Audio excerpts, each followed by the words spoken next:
Okay, gang, here we got it.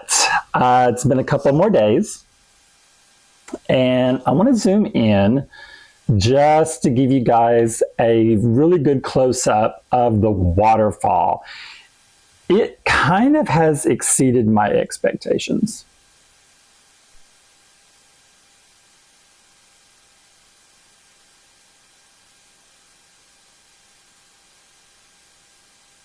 Now, this is not on high. This is like dialed down at least a quarter. And one of the things I like about this is I chose to do the vertical rock, which is to your left of the screen, and then wrap almost like a spiral staircase around it.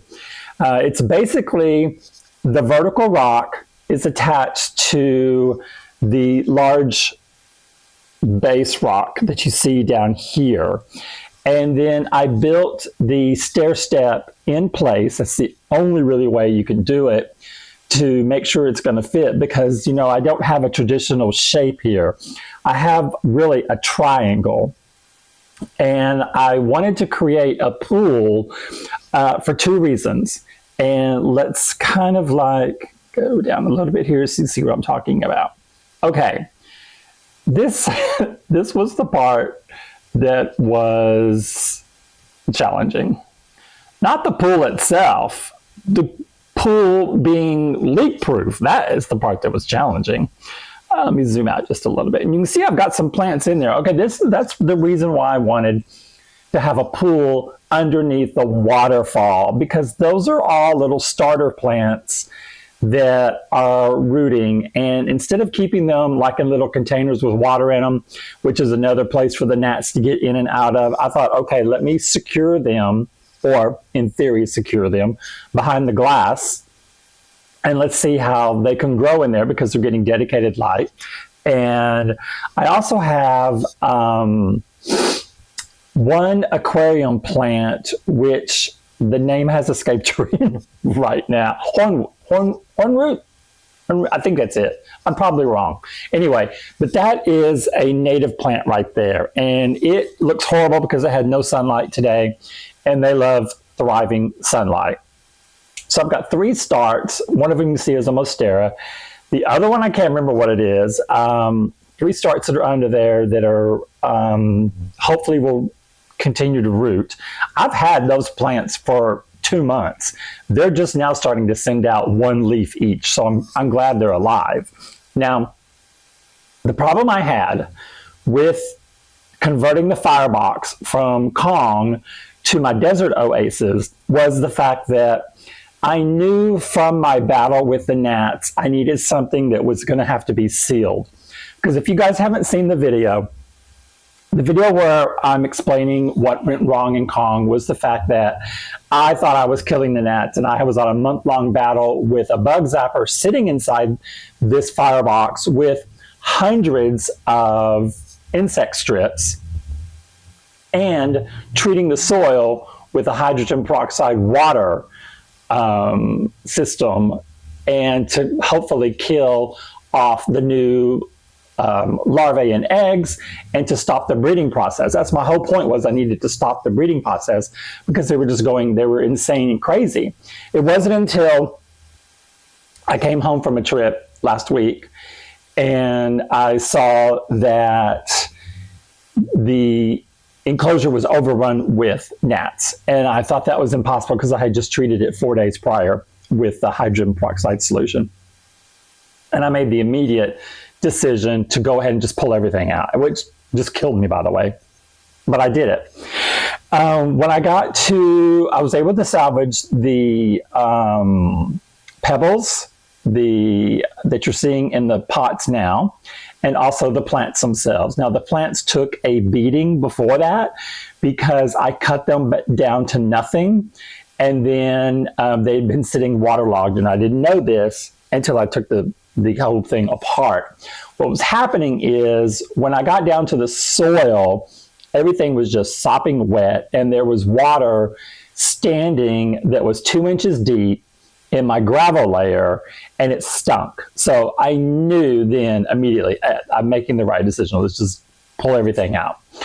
And when I did, there was a brief moment where I thought, okay, is there any way to salvage the wood structure? Remember, Kong had a full-on bark facade around all three sides, and that was put in with the black grate stuff.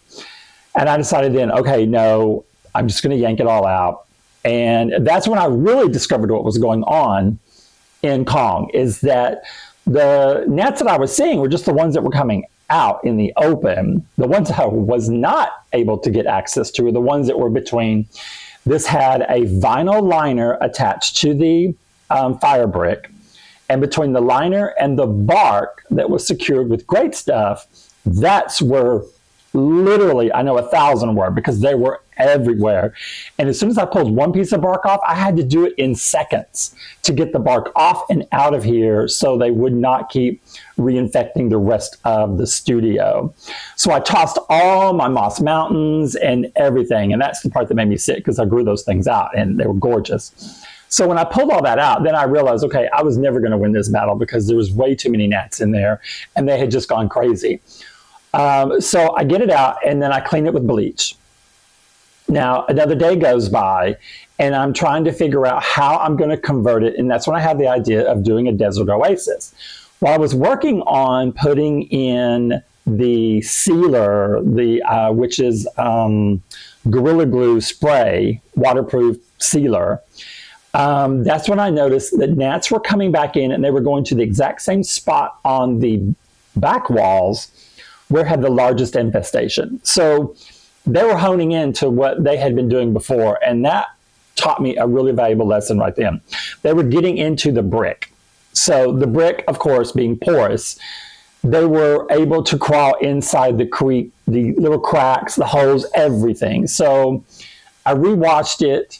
I sprayed down the walls, sprayed the base, gave it 2 coats of the Gorilla Glue spray, and I thought, okay, that hopefully will give me a surface to where they will not be able to just lay their eggs in here because there's moisture in here. Because now the moisture is just going to roll right down because it's a smooth surface. That was what my thinking was. In the course of building the waterfall, I was building the waterfall in place, and I noticed they would fly in, but they were flying right back out. So that to me was a really good sign. They weren't wanting to stay around. Because at the same time, when I had salvaged all my plants, I had the idea I'd read online where the gnats will not lay eggs in dry sand and rock. So I thought, okay, let me take the rock, which when I took it out of the old enclosure, out of Kong, I washed it and I baked it. I just wanted to make sure there was nothing on it. So I put everything back in a new pot with new soil, and I topped them all off with rock. So occasionally, over the 2 days I spent working just on the water feature, I noticed that they would fly in, land on a rock or two, and then leave. So they were investigating, and now they could tell there was no soil in there and a moist surface. So that was very encouraging. So I was happy. I felt like I was on the right path. Well, when I hit a major road snag was trying to waterproof the containment pool underneath the waterfall. So I took of course, all my rocks are found in nature. I built this little barrier wall that you can see right down through here. It curves all the way around. I made it as tight as I could to the waterfall because I wanted room to plant everything. And one leak would pop up, and I was using great stuff and silicone, and over, I think it was the next 3 days, one leak, fix it, another leak, fix it, 2 more leaks, fix it. So today I am hoping finally that I'm out of that. The problem is that the grooves in the where it would be mortar, basically, and brick, there was places where either the great stuff did not creep into all the crevices, and I was not able to get inside and to get my head inside the containment pool to get inside where the rocks were that was on the inside of there to see if I was missing anything. And apparently I was missing hairline places because one time it was just a crack in the brick itself. Okay, fix that. And then another time I could see bubbles coming out of a hole that I thought I had sealed. No, I didn't seal it. So now we're at the point where it's holding its water. I'm loving the waterfall effect. I won't run this that much because I don't need to. So I'm not even going to put it on a timer. What I'm doing is I'm letting you see that even though I started out with what I thought was going to be a lot more complicated as far as trying to get a curved, basically one little corner section using the real big rocks, it turned out to be super kind of easy. It's all one piece, but you can lift that whole fountain out, the waterfall part out, access the pump, whatever you need to do, and put it back in there. Now, one thing that I wish the containment pond had been a little bit wider, because the water, literally, I got it turned down low, but if it was turned up a little bit more, it actually hits every single one of the rocks and flows all the way down on all the sides. From the right all the way around to the left, it would flow down it if it was on a little bit higher setting. And it's absolutely gorgeous when it does that. But I can't have it doing that right now because it spills out onto the dry side of the enclosure. And so that was the downside. I can still have my waterfall, but as you can see, the waterfall is really pushing that water right as close as it can. It's right up next to that vertical rock. Whereas if you point it a little more to what would be the right of that rock, it hits all the other rocks and spills down, and that's how it was built. But once it was in place, then too much water was splashing out onto the area around it. So I know this is not going to be for everyone because I did not put a facade up on the backside. I left it as the brick. I'm going for a desert scene, and right now I'm not putting anything other than the pots in there. I want to make sure the plants are going to survive. I did spray this down right before I put the glass on it. I think that's going to have a big difference between this enclosure and the way Kong was. Kong could misstep within minutes because there was so much soil in there. This one, the soil is all blocked with rock. So I don't know how these plants that love a humid environment are going to grow when it's not as humid as I had it before. But overall, I'm thrilled with the look. I love the waterfall. This is my second waterfall. They're challenging, but to me, if you just sit there and just do one at a time and think through your process, it really is, it can be a lot of fun. But I mean, if you're a perfectionist like I am, it kind of gets, frustrating. And as far as using, if you can see, let me back up. Some of you are going to laugh because I've used styrofoam to raise up some of the pots, because I was trying to mimic where I would eventually want to have height as far as for the enclosure. So right now, yeah, you can definitely see there's styrofoam back there, which, okay, it's just part of life. You got to get over that.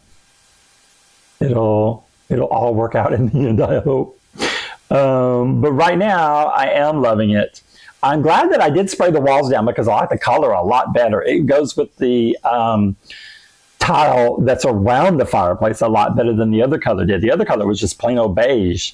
And this looks a lot better, and it actually hides all the burn spots in the brick really, really well. So I think it looks really pretty this way. I don't think there was anything.